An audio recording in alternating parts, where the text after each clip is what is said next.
பொருள் ஈட்டுவதற்காக மதுரை நகருக்கு கண்ணகியுடன் வருகிறான் கோவலன். அங்கு அவர் செய்யாத குற்றத்துக்காக மரண தண்டனை பெறுகிறார். ஆராயாமல் தீர்ப்பு அளித்ததாக அரசர் மீது குற்றச்சாட்டும் கண்ணகி தனது கால் சிலம்பை கொண்டு தன் கணவன் கள்வன் அல்லன் என்பதை உணர்த்துகிறார். அரசருக்கும் கண்ணகிக்கும் நடக்கும் உரையாடலே இங்கு பாடமாக அமைந்துள்ளது.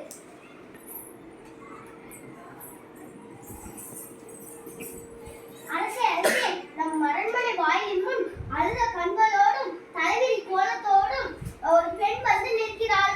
அப்படியா? அந்த பெண்ணிற்கு என்ன தீர்வாக தெரியவில்லையே, கேட்டாயா? கேட்டேன் மன்னவா, அதை பற்றி உங்களிடம் தான் கூற வேண்டும் என்று சொல்கிறார். அவள் உங்களிடம் நீதி கேட்டு வந்திருப்பதாக தெரிகிறது. சரி, அந்த பெண்ணை உள்ளே அழைத்து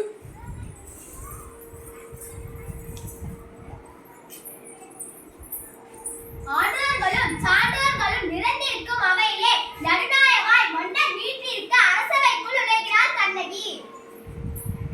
இளங்கொடி போன்ற பெண்ணே, அழுத கண்களுடன் எம்மை காண வந்த காரணம் என்ன? உனக்கு என்ன வேண்டும்? ஆராய்ந்து நீதி வழங்கிய மன்னனை என்னையா என்று கேட்கிறாய்? சொல்கிறேன் கேள். உலக வியக்கும் மன்னம் ஒரு புறாவுக்காக தனது உடலையே தந்த சிற்பி மன்னனை பற்றி நீ அறிவாயா? பசுவின் கன்றை தேர்காலால் ஏற்றி கொன்ற தம் மகனை அதே தேர்காலால் ஏற்றி கொன்றானே மழுநீதி சோழன், அவனை பற்றி நீ அறிவாயா? பெண்ணே, நான் கேட்ட வினாவுக்கு நீ இன்னும் பதில் கூறவில்லை. அதை விட்டு நீ வேற ஏதோ கூறிக்கொண்டிருக்கிறாயே.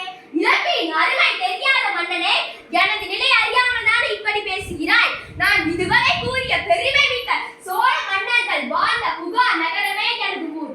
அவ்வூரில் பழியெல்லா சிறப்பினை உடைய மாசாத்துவான் என்பவன் மகனாகிய கோவலன் என்பவனின் மனைவினான். எனது பெயர் கண்ணகி. ஓ, இப்போது புரிகிறது. அந்த கள்வன் கோவலன் மனைவியா நீ? போதும் அண்ணா, என் கணவனை இகழ்வதற்கு உனக்கு என்ன தகுதி இருக்கிறது?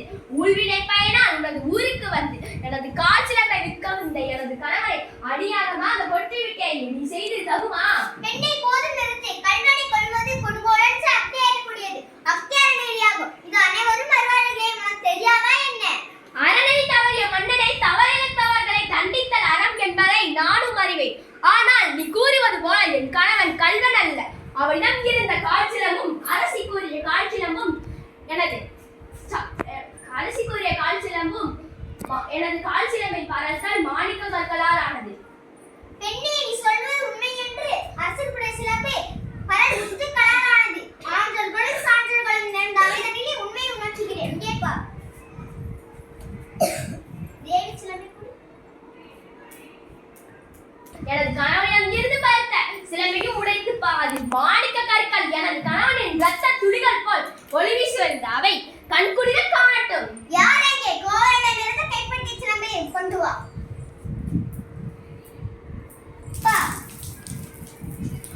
உன்னையே கூறிக்கொள்ளும் மன்னனை ஒரு தவறும் செய்யாத என் கணவனை கொன்றது உனது அறநெறி கிடுக்கு என்று இதோ வைத்திருக்கிறேன்.